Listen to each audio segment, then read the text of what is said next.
Welcome. Welcome to my channel. Vegans and non-vegans. This topic has been highly debatable for past many years. Sustainability, global economy, agriculture, deforestation, morals, traditions, you name it, it covers all of them. Good morning, everyone. We are Team Veterans, going to present an argument on the topic vegans vs non-vegans. We have two speakers. Good morning, everyone. I will start with addressing animal agriculture. Animal agriculture is the mass industrialization of the breeding, raising and slaughter of animals for human consumption. It covers poultry, dairy, aquatic, and bee farming. It causes more pollution than all the transportation industry combined. Raising livestock generates about 14.5% of global greenhouse gas emission, that is hazardous for our environment. The emission of methane in environment causes more pollution and damage than CO2 and has a very high global warming potential. So animal agriculture is a threat to our sustainability.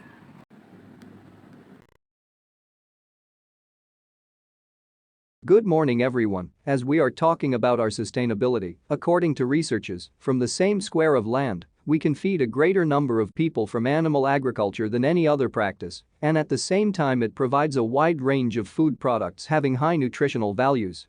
All the dairy products, i.e. milk, cheese, butter, curd, etc., that are now essential for us come from animal agriculture. The importance of animal agriculture extends to poultry and aquatic farming, which provides us with eggs, meat, zinc, omega-3 fatty acids, DA, etc.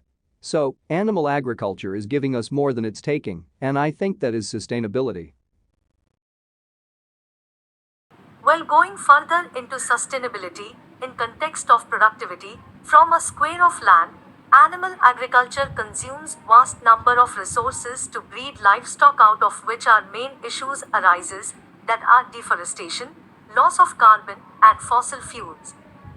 In order to breed optimum quality of livestock, vast acres of land is required, due which a great number of trees are cut down. Loss of carbon in forests and soil from land use change is causing degradation. So, when it's coming to return what animal agriculture is taking, I don't think it's enough.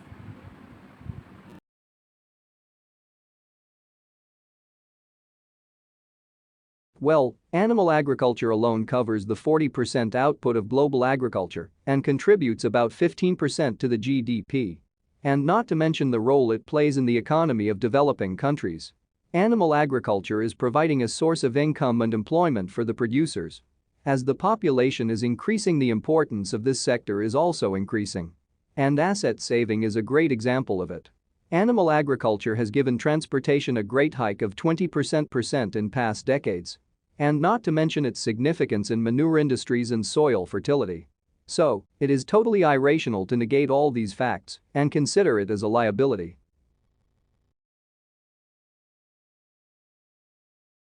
Thank you both for your views on the practical aspects. Now, let's talk about perspective on the moral aspect of the matter. Without saying that animals are suffering due to us, and that too just for our personal benefits. Animals are treated as some entity that are used for celebrating events, served as sacrifice to the Almighty, as an element in dietary supplement industry, and as core in culinary business. Now in modern days, animals have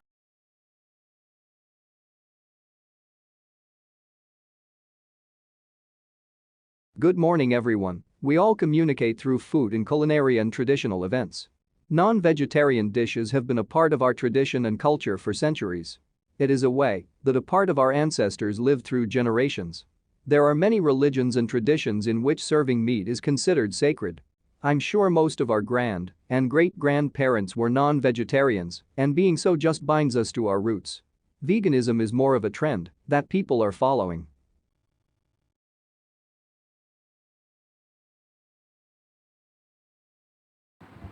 Culture is very important, but at the same time, culture should not dictate our morality.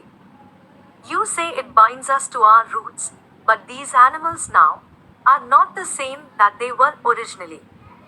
Cattle, hens, rabbits now are genetically enforced to produce about 15 times more milk, eggs, fur respectively what they used to. We all have seen many documentaries on how rabbits are ripped off for their fur, underweight chicks are discarded, and all the infected ones are killed instead of any kind of treatment. Testicles of sheep are removed, horns of cattle are chopped off, and that too without painkillers. And the worst part is, all these acts of multinational companies are justified under the law of the government.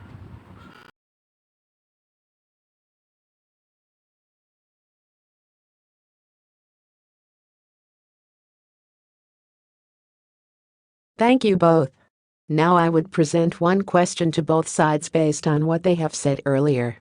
I will start with vegans. The question is, as you stated earlier, that poultry and cattle are genetically enforced, but isn't it the same case with vegetables and fruits? And like the smell of freshly cut vegetables can be the signal that they were slaughtered?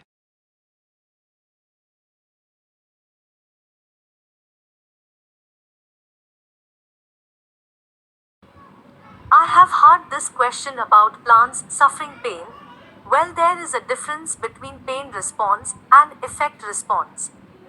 Plants are static beings and biologically, they do not have pain receptors, so they don't feel pain, they only feel responses.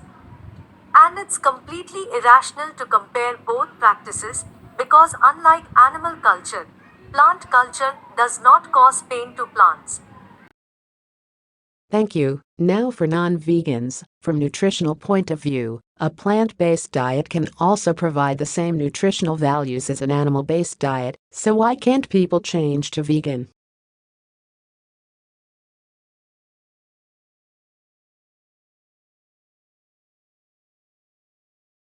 There is a very simple aspect of it, that is the cost.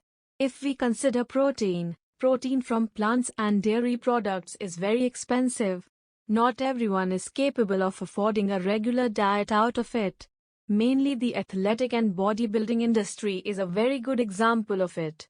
The main source of protein is chicken. If the breakdown, the nutritional index of chicken, it has about 23 grams of protein, low carbohydrate, and about 1 gram of fat per 100 grams and costs about 16 rupees for 100 grams. You cannot name one vegan food that can offer same nutrition, fill your appetite in such small portions, and can be affordable.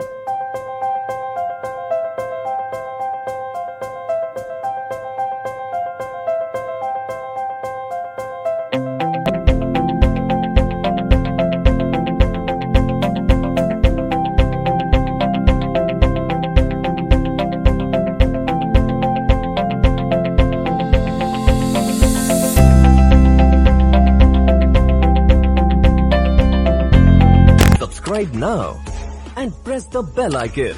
Never miss an update.